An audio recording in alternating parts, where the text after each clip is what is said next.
Muy buenos días chicos, nos vamos hoy con nuestras clases virtuales, de nuevo nuestra primera sesión de geografía.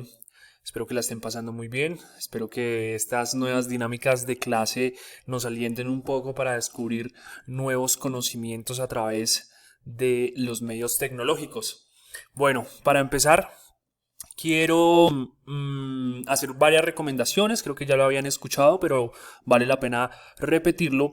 Y es que, por favor, me envíen, ¿cierto?, los trabajos, las evidencias a través de un mensaje de respuesta ante el mensaje que yo siempre les envío. Por ejemplo, vamos a hacer de cuenta que tuvimos clase el 22 de abril de geografía. Entonces, lo que hacemos es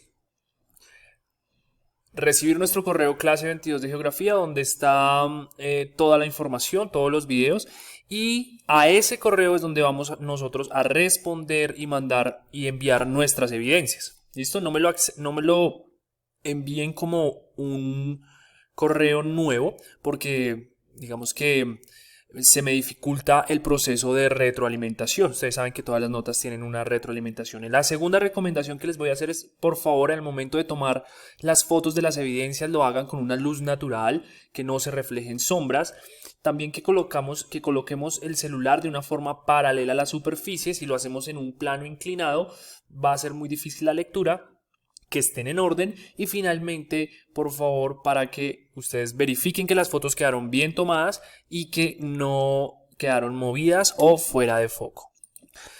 La reflexión que quiero hacer el día de hoy, pues básicamente está alrededor del medio ambiente, ¿no? Entonces, si nosotros nos vemos expuestos a una cuarentena, ¿qué va a pasar con el medio ambiente? Y en ese orden de ideas yo quiero que revisemos un poco estas gráficas que les estoy mostrando acá, porque la calidad del aire en diversos puntos del planeta ha mejorado. Miren, por ejemplo, en la parte nororiental China, ¿cierto? Vemos como esta gran capa de gases que envían los carros, el tráfico, la combustión, la industria, vemos cómo afecta el medio ambiente y nuestro aire. Y aquí, al contrario, después de un mes, como pueden darse cuenta, esto fue tomado de diciembre a enero y de febrero a marzo, es decir, en 2 meses más o menos que llevaba la cuarentena, los resultados son una descontaminación del aire que se respira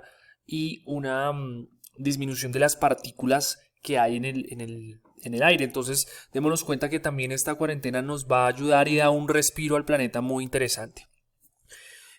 Vamos a traer nuestro cuaderno y vamos a tomar las evidencias, vamos a anotar nuestras evidencias y vamos a empezar con la fecha 20P número 6. Nuestro tema hoy es el poblamiento mundial. Revisar un poco los conceptos que ya si bien los habíamos visto, es repasarlos y también incorporar información nueva.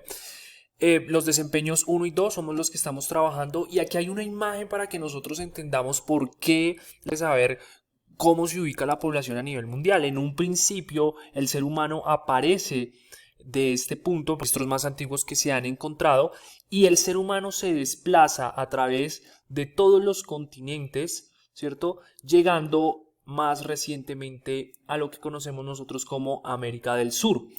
Y este movimiento migratorio también nosotros lo podemos ver reflejado en varios hallazgos arqueológicos que nos muestran cómo las diferentes especies de homos, ¿cierto? Homo sapiens o el hombre de Cro-Magnon se estuvo desplazando durante muchos años, ¿cierto? Por todo el mundo.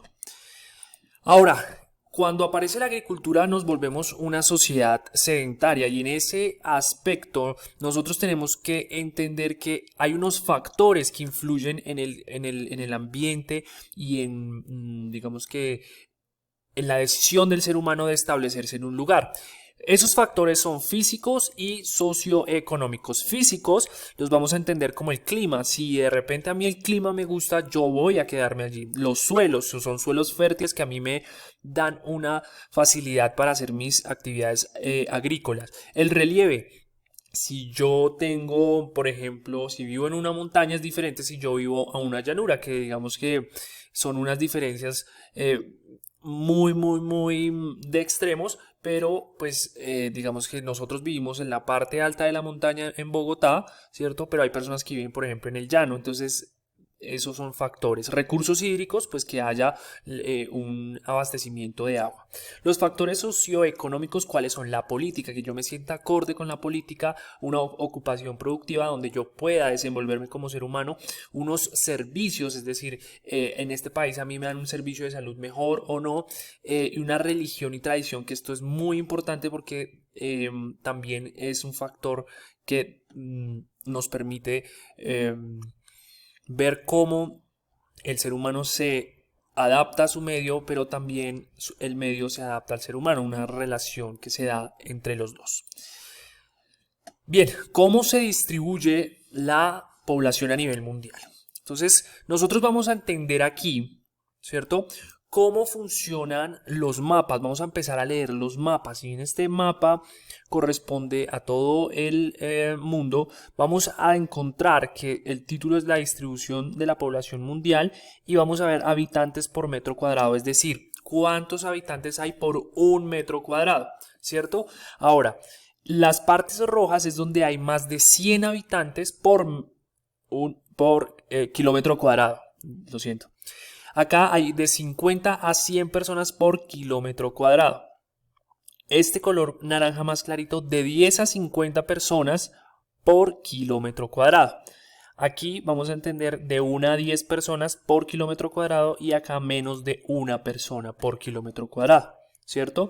Entonces vamos a encontrar unos puntos rojos que a nosotros nos van a dar un indicio de dónde se ubica la gran masa, la gran concentración de personas que habitan en el mundo, ¿cierto? Siendo una de las más pobladas China y la India, parte de Japón y parte de Australia. Igual acá en América del Norte y América del Sur podemos ver este tipo de manchas rojas.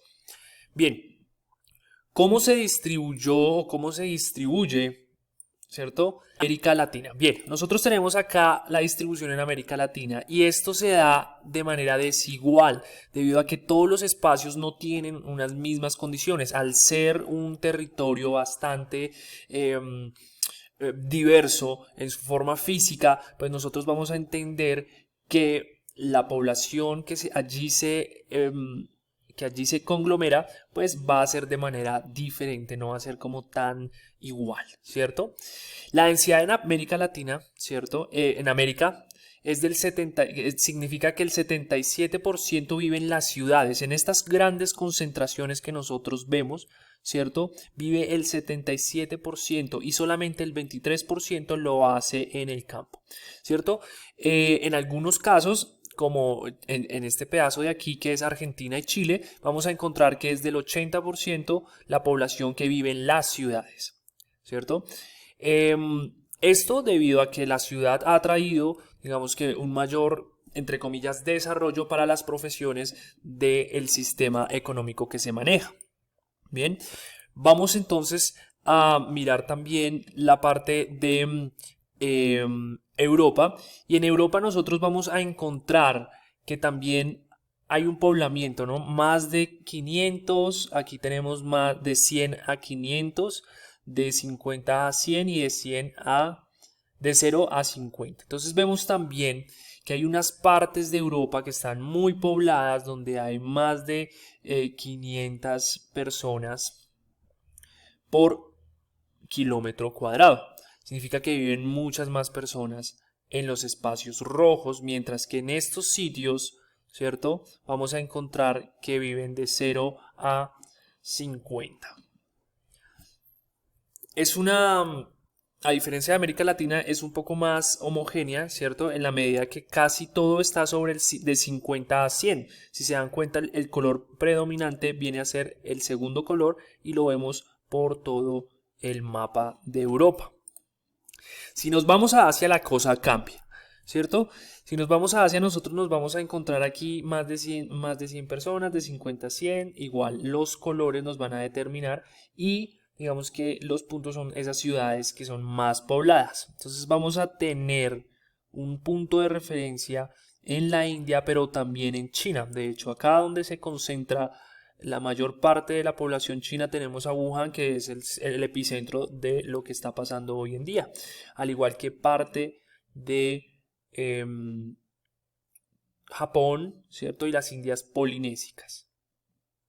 Encontramos una mayor cantidad de personas. Acá no es tan homogéneo, ¿cierto? Porque vemos una creciente desigualdad en cómo se aglomera la gente dentro de esos territorios. Nos vamos al continente africano y en el continente africano también vamos a encontrar ciertas características, ¿no? Hacia el Mediterráneo, hacia el mar Mediterráneo, arriba está Europa y hacia la derecha está Asia, hacia el occidente, hacia el oriente está Asia, y encontramos que hay unas pequeñas poblaciones donde se aglomera mucha más gente, ¿cierto? Que, por ejemplo, en este pedazo que conocemos nosotros como el desierto del Sahara, que está un poco más despoblado, menos de una persona por kilómetro cuadrado. Acá no es tan homogéneo, ¿cierto? Sin embargo, guarda una relación entre el primer color y el segundo color. Nos vamos con Oceanía, ¿cierto? Y en Oceanía, ¿qué vamos a encontrar? En Oceanía nos vamos a dar cuenta, bueno, no es la totalidad de Oceanía, sino más bien un poco más a Australia, ¿cierto? Vamos a encontrar que también hay un aspecto general y son de menos de 2 personas por kilómetros cuadrados. Acá la cantidad de personas por kilómetro cuadrado cambia, ¿cierto? Zonas deshabitadas, hay unas zonas deshabitadas en Australia donde no hay presencia de los seres humanos y acá menos de 2 personas por kilómetro cuadrado. Es decir, que las concentraciones y las ciudades más importantes las vamos a encontrar donde están esas grandes conglomeraciones, ¿cierto? Esas grandes ciudades que de alguna manera dan cuenta de cómo se organiza la gente teniendo en cuenta los factores que vimos en la diapositiva de arriba. Bien, ahora voy a dejarles un video de apoyo que va a terminar de explicar un poco más a fondo cada uno de esos factores por los cuales los seres humanos nos quedamos o elegimos más bien estar en ciertos sitios de acuerdo a los factores de las diapositivas de arriba. Este video va a terminar de explicar esos factores importantes que nosotros debemos tener en cuenta para mirar la densidad que hay en algunas zonas. Recuerden que nosotros hemos estado viendo todas estas fórmulas demográficas, todos estos indicadores demográficos que nos indican a nosotros cómo compartimos nuestro espacio, cómo es el desarrollo de natalidad, el desarrollo de mortalidad infantil, y en ese orden de ideas, la idea es que en esta actividad práctica, ¿cierto? Nosotros, el primer punto, la idea es que nosotros busquemos cómo han sido esos cambios y que han sido registrados por cámaras y por muchos fotógrafos en varios sitios del mundo. Cómo está cambiando el medio ambiente cuando las personas están en sus casas y ya no están haciendo lo que generalmente hacían, que era su vida, entre comillas, normal. Entonces necesito 5 datos, ¿cierto? 5 datos de esos cambios. ¿Cómo los podemos evidenciar? Yo vi un video, yo leí un artículo, aparecieron estos animales en la ciudad, por ejemplo un zorro en Bogotá. Bueno, eso es para que lo revisen. Tenemos un segundo punto y es mirar qué relación se puede hallar entre la población y el impacto ambiental que esto trae como consecuencia. Significa que nosotros debemos buscar un sitio, ¿cierto? Y vamos a mirar si este sitio, al tener gran cantidad de personas, ¿qué pasa? O al no tener gran cantidad de personas, ¿qué pasa con el impacto al medio ambiente? ¿Cierto? Vamos a tratar de hallar esa relación entre la densidad de la población y el impacto al medio ambiente. Como último punto vamos a escoger 5 países, 5 sitios, no tienen que ser países, pero sí como sitios específicos donde que nosotros encontremos en color rojo dentro de las diapositivas de arriba. Y allí vamos a tener que ir a indagar a internet, ¿cierto? ¿Cuál es la densidad de la población? O si ustedes, como ya saben las fórmulas, entonces lo que hacen es mirar los datos que necesitamos para hallar la densidad de la población Y a través de esta densidad vamos a hacer una justificación, es decir, vamos a utilizar esos factores que hacen que las personas se ubiquen en esa